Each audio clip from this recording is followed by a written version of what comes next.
Perhaps you've heard the term critical conversation. Now, in many ways, all conversations are critical. I mean, come on, it's important that we listen to one another, that we hold space for each other, that we empathize with each other, that we take ownership of anything that we need to take ownership of.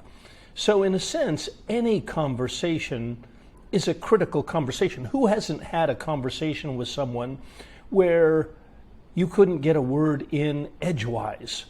Who hasn't had a conversation where you didn't sense that they were really concerned about what you thought, what you felt, and what you wanted? They were just so concerned about consuming all of the air in the room. And of course that feels horrible.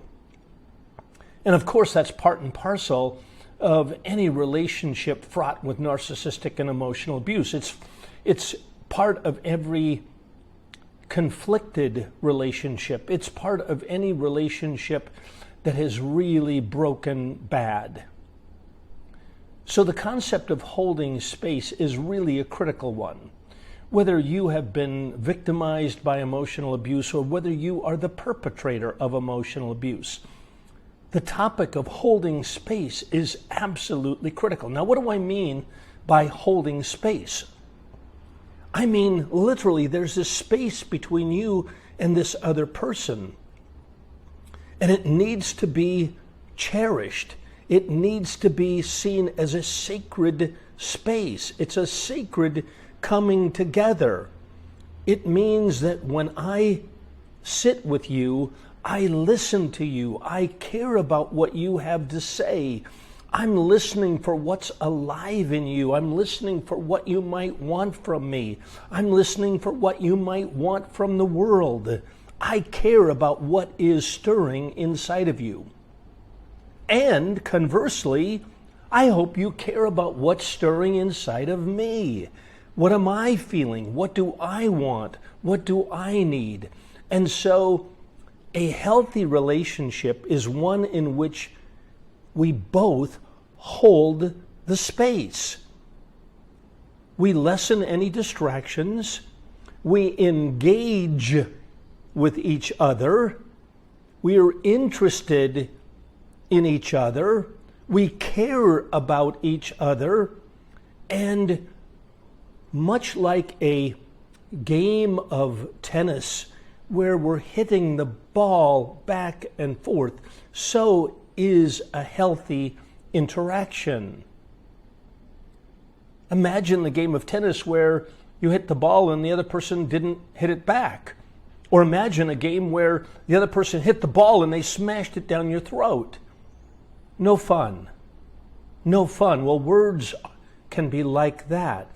And a healthy interaction is one in which I can share my ideas with you and you will embrace them, you will hear them. You may not agree with every aspect of them, but you will help me believe that my ideas are welcomed.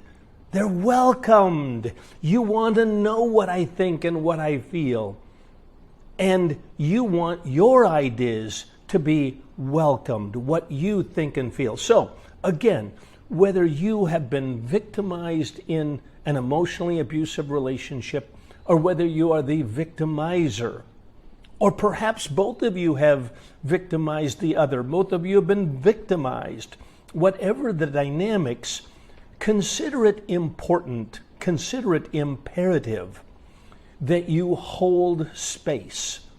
Consider it imperative that you both agree that we need to hold space. We need to listen to what each of us is saying, each of us is thinking. We need to welcome what the other person is saying, thinking, and feeling. And we need to be welcomed in return. That's what a healthy relationship looks like. And if that's not happening for you, you may need to step back away from this relationship. You may have to set stronger boundaries, or perhaps it's worth your while to watch this video together and consider how might we hold space with each other so that we take turns sharing our points of view and our feelings, and we honor each other's point of view and feelings, so that we arrive at some conclusion and we both feel good about the interaction. That is what must happen for any relationship to grow. All right, the power of holding space. I hope you have found this video helpful. If so, push that subscribe button, like it, and stay tuned for more videos like this. All right, take care, and as always, God bless.